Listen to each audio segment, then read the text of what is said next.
dans la dernière chronique que c'était très important de prendre soin de son corps, mais évidemment, étant donné que tout le monde a envie de vieillir très longtemps en bonne santé et en gardant toute sa tête, c'est très important de prendre soin de son esprit.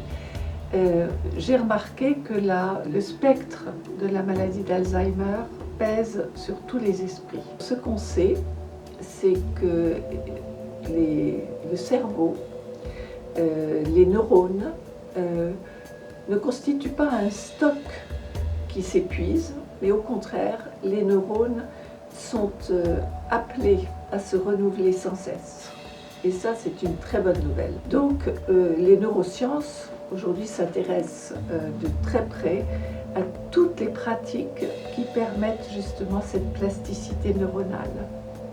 Alors, dans le séminaire, quand nous abordons ce que chacun fait pour la santé de son esprit, on parle évidemment de ce que l'on peut faire pour cette plasticité neuronale du cerveau, d'une part, et puis on va parler aussi de ce que l'on fait en termes de ce qu'on fait pour son cerveau émotionnel, parce que l'esprit, c'est ça, c'est l'esprit, c'est la pensée, mais c'est aussi tout le champ de l'émotion, tout le cerveau émotionnel.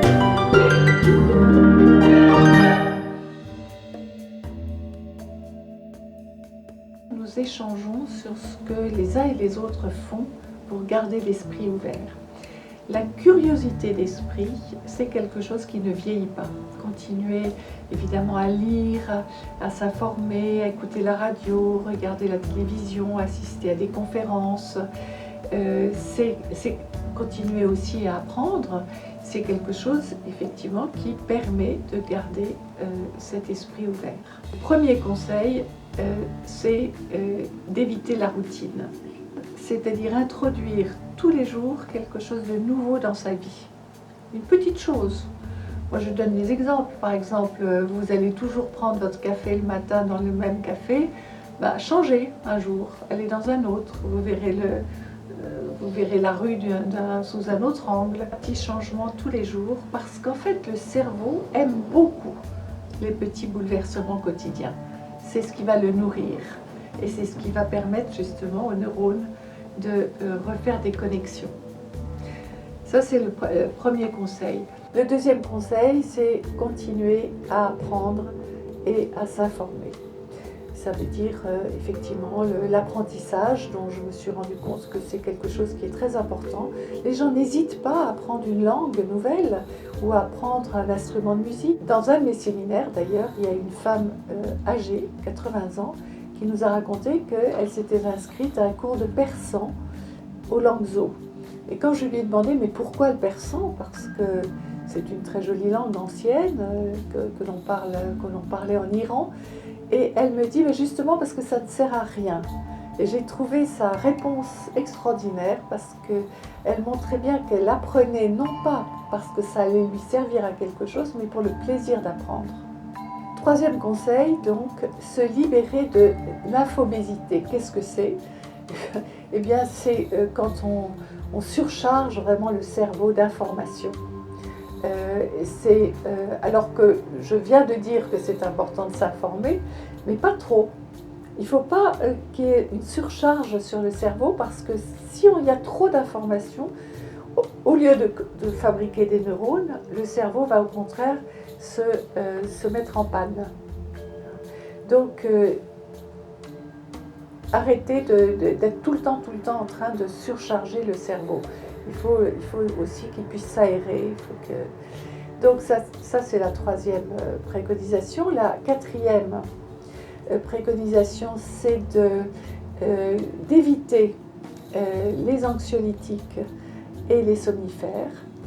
Ils sont peut-être nécessaires si on est déprimé ou bien si on a des insomnies, mais il faut savoir qu'en même temps, eh bien, ça empêche la plasticité neuronale.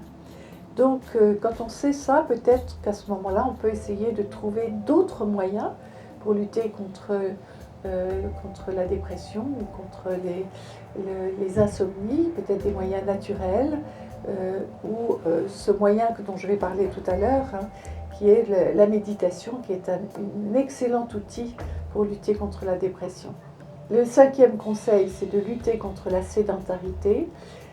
On sait que la sédentarité, c'est pas bon pour le corps, c'est pas bon pour les muscles, mais c'est pas bon aussi pour le cerveau. Le cerveau a besoin qu'on bouge. De même qu'il a besoin que l'on introduise des changements, hein, je le disais tout à l'heure, mais aussi que l'on bouge, que l'on sorte, que l'on voit des endroits différents. Et puis la préconisation suivante, c'est de cultiver la sociabilité, parce que ça va dans le même sens. Quelqu'un qui est isolé ou qui se referme sur lui-même n'aide pas le cerveau à reconstruire, les neurones à refaire des connexions. Voir des gens, les rencontres, c'est excellent pour le cerveau. Et puis, la dernière préconisation à laquelle on ne s'attend pas, c'est de nourrir la flore intestinale.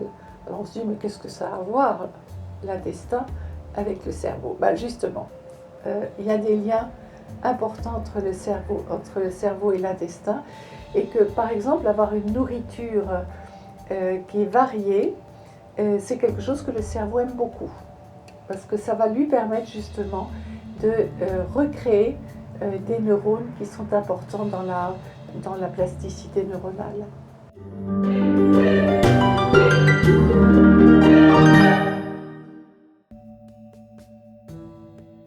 L'ennemi, vraiment, d'ailleurs du bien vieillir, hein, c'est la sclérose. Bouger, pas seulement avec son corps, mais bouger dans sa tête, hein, introduire des changements, c'est vraiment cela qui permet justement cette plasticité neuronale.